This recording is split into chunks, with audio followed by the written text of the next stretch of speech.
All right, all right. Welcome back to another episode of the Critics Collective.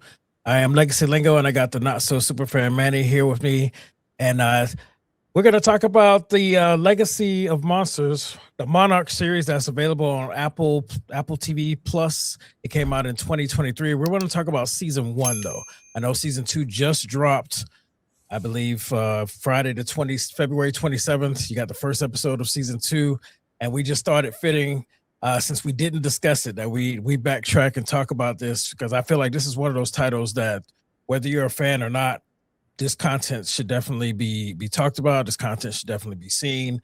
And here we are. So we're going to get into it with the IMDb synopsis. The synopsis IMDb has as set after the battle between Godzilla and the Titans, revealing that monsters are real. The Monarch series follows our family's journey to uncover its buried secrets and legacy, linking them to Monarch. All right, which is pretty spot on. And I'm going to do my best to not spoil. I'm a little passionate, but, I'm going to hand it off to you. Manny, if you could start us off, let us know how you felt about season 1 of Monarch. Overall, season 1, I liked it. I liked it. Other than there was a few retcon in there from some of the movies that they retcon on the TV show, but overall, I like the series. Other than Kurt Russell, who did a great job, and right. As far as his actor Lee Shaw, I'm gonna sound like like a bitter old man, but come on with it. I hated. I wasn't really a fan of because they were doing two timelines. They were doing the past timeline in the 50s, then the present timeline in the 2000s. 2015, I believe. Yeah, and you had the character of Kate, May, Kintaro. and Kintaro. Right. They weren't very likable as far as character. I enjoyed the past story more than I enjoyed the present story more, going back. And one character I hated the most was Kentaro's character. Oh my god, that guy! He just rubbed me the wrong way. He always complained about something. He was just in the way. To me, every time he said something, I was like, man, this is one character I just wanted to write off or kill somehow. Right. I just hated his character. Kate's character, I kind of understand where she was going, but at a certain point, she just became annoying. Even May's character, who I thought was going to be turned out to be the opposite, but at certain things, decision making they did kind of take me the wrong way. But overall, like I said, the show, it was enjoyable. You don't get to kind of. At first I thought, whoa, Legacy of Monster, are they actually going to show Godzilla? And they actually did, that one scene. I'm not going to spoil when it happened, but I was pretty happy that Apple actually, introduced Godzilla in the show. But overall, other than, like I said, some characters in certain stories, but the show was okay and I enjoyed it. I really wish I would have got more of the past stories than the modern day story. But other than that, great show. Well, let me tell you, man, you don't sound like a bitter old man. If you do, then I'm right there with you. Okay. I agree with pretty much everything you said. My lows were those characters. I actually really enjoyed the older story, the flashback timeline, more than the present day.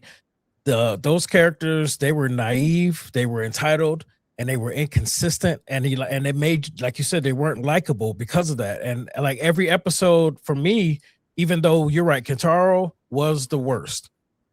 But I felt like every episode they would have a shift between taking roles on which emotion, and one would be willing to push forward despite the unknown, and one would be willing to push forward, but not with the help that you sought out, that you've continuously benefited from. But so you don't want to trust anybody. And then one will be too emotional to do anything. They're too emotional to push forward, too emotional to quit, too emotional to trust, too emotional to see the answers right in front of them.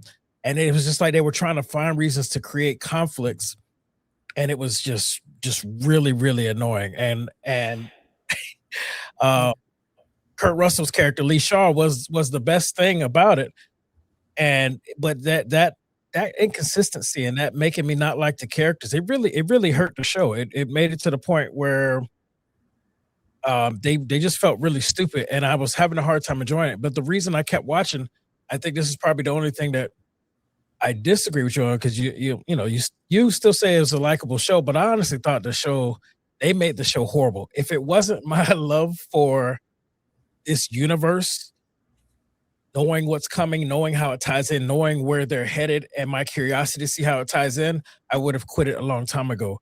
Yes, as far as highs, they did give us almost every other episode, 3 episodes, you would get a Titan, and then you had a couple episodes where you did get Godzilla. So that was great, and I wasn't expecting that. I thought it was just gonna always be this backstory, and we never get to see it. So I was glad that they put that money and that budget out there. Um, and then knowing where it's headed, knowing where it's going, and seeing how it ties in, and knowing that there's future content coming to theaters once it all kind of links up, it makes it more exciting for me. And it makes me, the bigger picture of the story is what made me tolerate this. But realistically, those characters, they make this show they make it unbearable. If I wasn't invested in the overall universe, I mean, honestly, it's no different than the MCU, how a lot of it has fallen off. But because we still know what it could be and what's coming, we keep giving it a shot. And that's how I feel about the series. And I watched the first episode of season 2, and I will continue to watch, hoping that it gets better. But it's yeah, I'm not gonna yeah, I already know from your face how the first episode but anyway. Let's go ahead and rate this thing. Let me say this before we rate it though. I do think if you're not a Godzilla fan, if you're not a big fan of that, I think this will pique your interest watching this and then going back and seeing the content that's out there. I think it makes it more interesting. It already made me go back, I went back and watched Kong Skull Island just based on a couple of tidbits, because I really like the way they tie it together. The whole universe itself, they're doing a great job tying together. Those characters are annoying, but everything else is super tight, and it makes me appreciate that. So even if you're not a big fan, I think this is some good content to watch, just if you want to really get more of appreciation for the universe that's out there and look forward to the movies that's coming. But with that being said, let's go ahead and rate it, because if I keep talking, I'm going to spoil it. All right, so we're going to rate the whole season in Critics Collective fashion. We have accolades going from 0 to 5. 5 being excellent, 4 being good, 3 being average, 2 being below average, 1 being poor quality, and 0 being horrible, absolute trash. The Not So Super Fan Manny, tell me, where are you rating Monarch Legacy of Monsters season 1? I'm gonna give it a 3. Give it a 3. Yeah. You're a lot nicer than I. But it could have been better.